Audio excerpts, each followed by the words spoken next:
ദേവദാരു പൂത്ത കാലം നീ മറന്നുവോ? അന്നു ദേവതമാർ ചൂടിത്തന്ന പൂ മറന്നുവോ? ദേവദാരു പൂത്ത കാലം നീ മറന്നുവോ? അന്നു ദേവതമാർ ചൂടിത്തന്ന പൂ മറന്നുവോ? ദേവദൂതുമായി വന്നൊരെൻ്റെ സ്വപ്നമേ, ദേവലോകമിന്നെനിക്കു നഷ്ടസ്വർഗമോ? ദേവദൂതുമായി വന്നൊരെൻ്റെ സ്വപ്നമേ, ദേവലോകമിന്നെനിക്കു നഷ്ടസ്വർഗമോ? കഴിഞ്ഞു പോയ കാലം കാറ്റിനക്കരെ, കൊഴിഞ്ഞു പോയ രാഗം കടലിനക്കരെ. കുറച്ച് പേര് പറഞ്ഞിട്ടുണ്ടായിരുന്നു പാട്ട് നന്നായെന്ന്. അതാണ് 4 വരി പാടിയേ. ഇന്ന് ഞങ്ങൾ കുളത്തൂപ്പുഴ അമ്പലത്തിലോട്ട് പോകാമെന്ന് കരുതിയിരിക്കുകയാണ്. രാവിലെ 5 മണിക്ക് എഴുന്നേറ്റിട്ടുണ്ടായിരുന്നു. മക്കളെ റെഡിയാക്കി ഞാനും അനിയത്തിയും മക്കളുമായിട്ടാണ് പോയത്. നല്ല മഴയായിരുന്നു. 6 മണിക്ക് ഞങ്ങൾ വീട്ടിൽ നിന്ന് ഇറങ്ങിയിട്ടുണ്ടായിരുന്നേ. ഭയങ്കര തിരക്കായിരിക്കുമെന്ന് കരുതിയിട്ടാണ് നേരത്തെ ഇറങ്ങിയത്. 1 അവർ ട്രാവലിംഗ് ഉണ്ട്. 2 സൈഡും ഫുള്ള് കാടാണേ. അങ്ങനെ ഞങ്ങൾ അമ്പലത്തിലെത്തി. വലിയ തിരക്കൊന്നും ഉണ്ടായിരുന്നില്ല. 1-ാം തീയതി ആയതുകൊണ്ട് ശബരിമലയ്ക്ക് പോകാനുള്ള കുറച്ച് പേര് ഉണ്ടായിരുന്നു. അങ്ങനെ ഞങ്ങൾ അമ്പലത്തിനുള്ളിലൊക്കെ തൊഴുത് പ്രസാദമൊക്കെ വാങ്ങി പുറത്തിറങ്ങിയായിരുന്നേ. പുറത്തും തൊഴാനുണ്ടായിരുന്നു. പിന്നെ ഞങ്ങൾ അവിടുന്ന് അരവണയും ഉണ്ണിയപ്പമൊക്കെ വാങ്ങിയായിരുന്നു. അമ്പലത്തിൽ നിന്ന് ഇറങ്ങി ഞങ്ങൾ തൊട്ടടുത്തുള്ള ഒരു കടയിൽ പോയി മീനൂട്ടിനുള്ള സാധനങ്ങൾ വാങ്ങിയായിരുന്നേ. 100 രൂപയാണ്. പൊരി, കടല, അരി, അവിൽ, അങ്ങനെ കുറച്ച് സാധനങ്ങൾ ഒരു തട്ടത്തിൽ തരും. അത് നമ്മൾ തലയ്ക്ക് ഒഴിഞ്ഞിട്ട് ആറിലോട്ടിടും. മീനുകൾ അതൊന്ന് കഴിക്കും.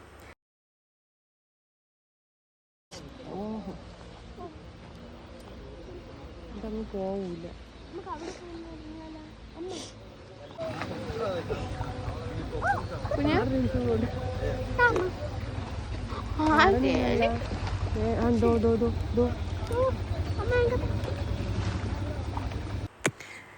പിന്നെ ഞങ്ങൾ അവിടെ നിന്ന് തിരിച്ചായിരുന്നു. ഒരു 8 മണിയൊക്കെ ആയായിരുന്നു. നെടുമങ്ങാട് വന്ന് ആര്യാസിൽ നിന്നാണ് ഫുഡ് കഴിച്ചത്. നെയ്റോസ്റ്റും പൂരിയൊക്കെ കഴിച്ചായിരുന്നു. അത് കഴിഞ്ഞ് വീട്ടിലേക്ക് വന്നു. ഞങ്ങൾ 10 മണിക്കകത്ത് വെച്ച് വീട്ടിലെത്തിയായിരുന്നേ. വീട്ടിലെത്തി അരമണിയൊക്കെ കഴിച്ചു. പിന്നെ ഇന്ന് ഉച്ചയ്ക്കത്ത് ഫുഡ് വീട്ടിൽ നിന്നായിരുന്നു, എൻ്റെ വീട്ടിൽ നിന്നായിരുന്നേ. ഇന്ന് ഫുഡൊന്നും ഉണ്ടാക്കിയില്ല. ഉച്ചയ്ക്ക് വീട്ടിൽ നിന്ന് കഴിച്ചു. അനിയത്തിയൊക്കെ പോയായിരുന്നു. നെക്സ്റ്റ് ഡേ മോർണിംഗ് ഞങ്ങൾ നടക്കാൻ പോയിട്ടുണ്ടായിരുന്നു. ഒരു 5:45 ഞാനും മോനുമായിട്ടാണ് പോയത്. കുഞ്ഞാൾ ഉറങ്ങുമായിരുന്നു. അതുകൊണ്ട് തന്നെ ഞങ്ങൾ കുറച്ച് ദൂരം പോയിട്ട് തിരിച്ചു വന്നു. അവ ഉണർന്നു കഴിഞ്ഞാൽ പിന്നെ കരയും. അതുകൊണ്ട് ഞങ്ങൾ കുറച്ച് പോയിട്ട് തിരിച്ചു വന്നായിരുന്നു. തിരിച്ചു വരുന്ന വഴിക്ക് ഞങ്ങൾ ഇലയുടെ ഉണ്ടല്ലോ, ഇവിടെ ഇലയപ്പം എന്നാണ് ഇവിടെ പറയുന്നത്, അതുണ്ടാക്കാനായിട്ടുള്ള ഇലയൊക്കെ കൊണ്ടുവന്നിട്ടുണ്ടായിരുന്നു.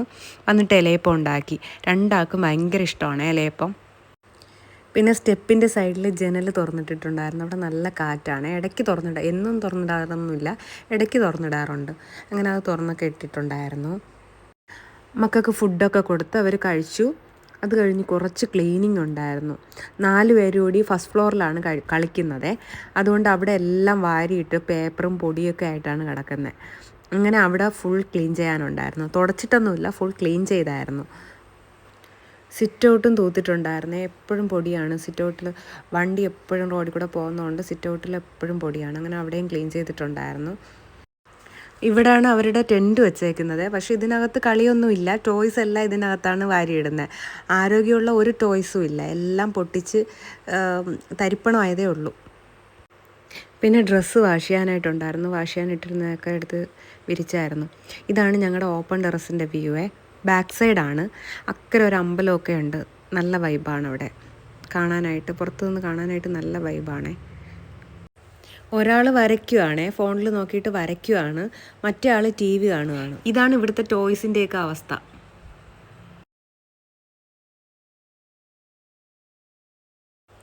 എനിക്ക് അപ്പോഴാണ് ചായ കുടിക്കാൻ തോന്നിയത്. പിന്നെ ഞാൻ പോയി ചായയൊക്കെ ഇട്ട് കുടിച്ചിട്ടുണ്ടായിരുന്നു. അത് കഴിഞ്ഞ് കുക്കിങ്ങിലോട്ട് ഇറങ്ങി. ഉണക്കമീൻ വറുത്തായിരുന്നു. പിന്നെ ചമ്മന്തി, കോവയ്ക്ക, മാങ്ങ അച്ചാർ, ഇത് ഇത്രയായിരുന്നു കറി. ഇലയിലാണ് കഴിച്ചത്, വാഴയിലാണ് കഴിച്ചത്. വലിയ വലിയ കറികളെക്കാളും അവർക്ക് ഇങ്ങനെ കൊടുക്കുന്നതാണ് ഇഷ്ടം. മൂത്തയാൾ പിന്നെ ഉണക്കമീൻ കഴിക്കത്തില്ല. കുഞ്ഞാളിന് ഭയങ്കര ഇഷ്ടമാണ്. അത് കഴിഞ്ഞ് കുറച്ച് സമയം ടി വിയൊക്കെ കണ്ടു. സന്ധ്യയ്ക്ക് വിളക്കൊക്കെ കത്തിച്ചായിരുന്നു. ഇന്നത്തെ വീഡിയോ ഇത്രയേ ഉള്ളൂ. ഇഷ്ടപ്പെട്ടാൽ ലൈക്ക് ചെയ്യുക, ഷെയർ ചെയ്യുക, സബ്സ്ക്രൈബ് ചെയ്യുക.